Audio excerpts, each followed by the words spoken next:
Con este tema de la pandemia, en algunos sectores de algunas cárceles ya hay privados de libertad que están sufriendo esta situación. ¿Usted maneja algún detalle en relación a cómo se avanza dentro de las informaciones esta situación en las cárceles del país en cuanto al tema de pandemia que tenemos, licenciado? Es bien serio y bien grave lo que está ocurriendo en los centros carcelarios. Hay privados de libertad que están contagiados con el COVID-19. Las autoridades lo saben. El hacinamiento carcelario es un hecho notorio.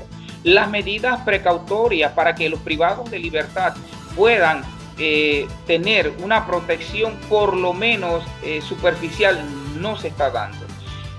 Es una realidad que no se están aportando los insumos necesarios, como por ejemplo las mascarillas, los guantes, el alcohol, el gel alcoholado, como medidas preventivas. Los privados de libertad, para salir a una, diríamos, supervisión provisional o una visita normal de un paramédico, tiene que hacer muchas cosas para poder llegar hasta allá. Si no está en un estado posible grave, no es atendido. Y eso se deja ver en las redes sociales, se deja ver en los comunicados que ellos mismos anuncian. Entonces, el Estado tiene que entender que el sistema penitenciario fue creado precisamente para con dos aspectos. Un aspecto de salud y resocialización del privado de libertad para implementarlo o traerlo a la sociedad. El Estado es responsable de garantizar la vida y honra de los panameños y extranjeros donde quiera que se encuentren. Y estos privados de libertad, ciudadanos panameños y extranjeros, se encuentran en los sistemas penitenciarios, en cárceles como Cárcel de Mujeres, Arcoíris, Cárcel de Colón, Santiago de Aragua, Chiriquí, La Joya, Mega Joya, La Joyita. Y todos están padeciendo situaciones bien graves. Entonces, el Estado tiene una obligación constitucional con velar por esa salud, de acuerdo también al artículo 109 de la Constitución Nacional.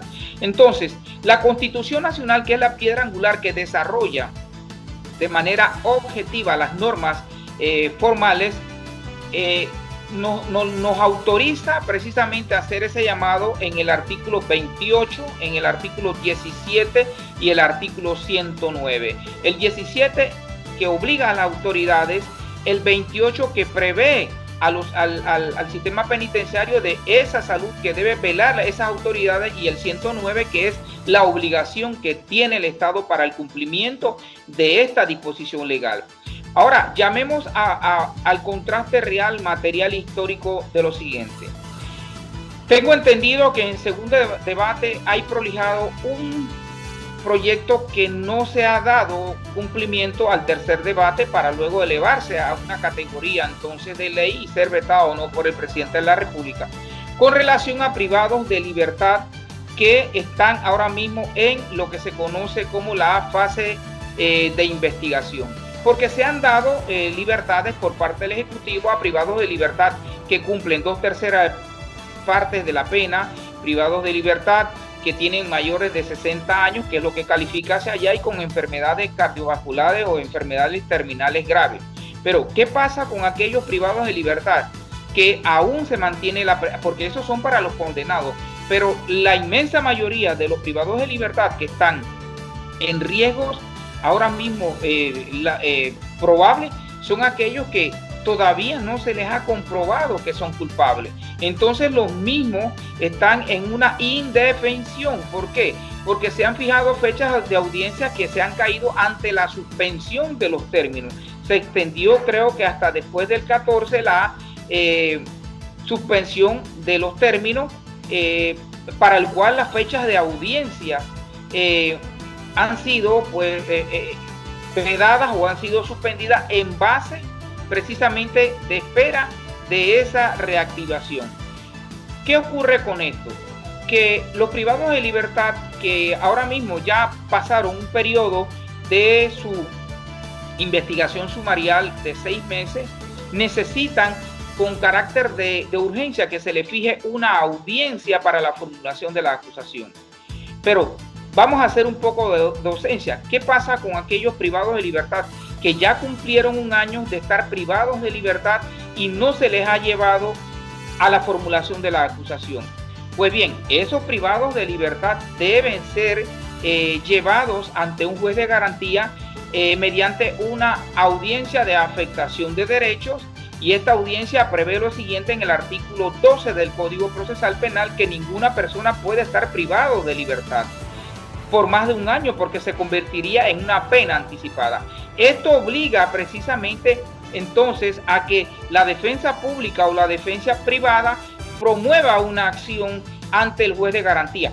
Pero también el Ministerio Público, que tiene que ver lo favorable y lo desfavorable, puede agendar esas audiencias y no, al agendarla precisamente es dar su colaboración en cuanto a que si se satisfacen los requisitos de que el privado de libertad, uno, el mismo ya superó la etapa de instrucción sumarial, estaba para una audiencia de formulación de la acusación.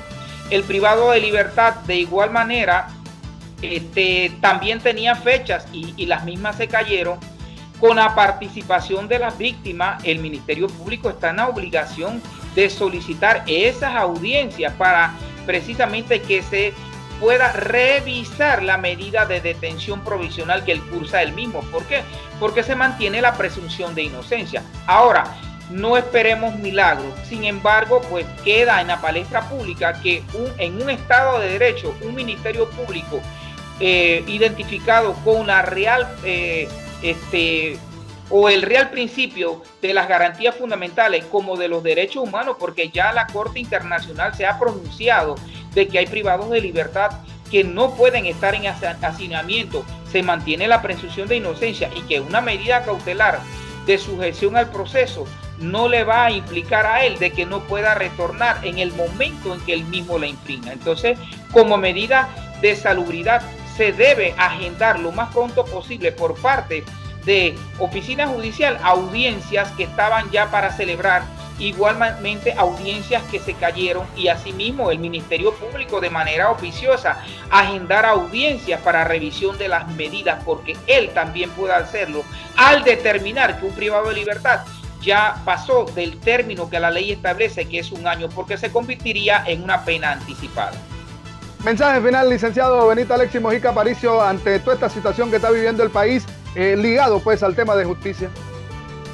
El mensaje final es que yo espero que el Procurador General de la Nación, a partir del 1 de junio, que ha fundamentado la rotación de los fiscales, él mismo camine las fiscalías de toda la República, tanto de atención primaria hasta la fiscalía superiores, pida informe en cuanto a toda la gestión que han hecho los fiscales de atención primaria y los superiores de ellos, y asimismo verifique cuántos privados de libertad que están en instrucción sumarial, uno, se ha superado ya la etapa de investigación, estaban para fechas de audiencia, cuántos privados de libertad de igual manera ya tienen un año de estar cumpliendo la pena de prisión, lo que de antesalas ya supera lo que la Organización de Naciones Unidas, de la Comisión Americana de Derechos Humanos, la Oficina Judicial ha determinado que se le puede verificar una medida distinta, y que ellos mismos sean los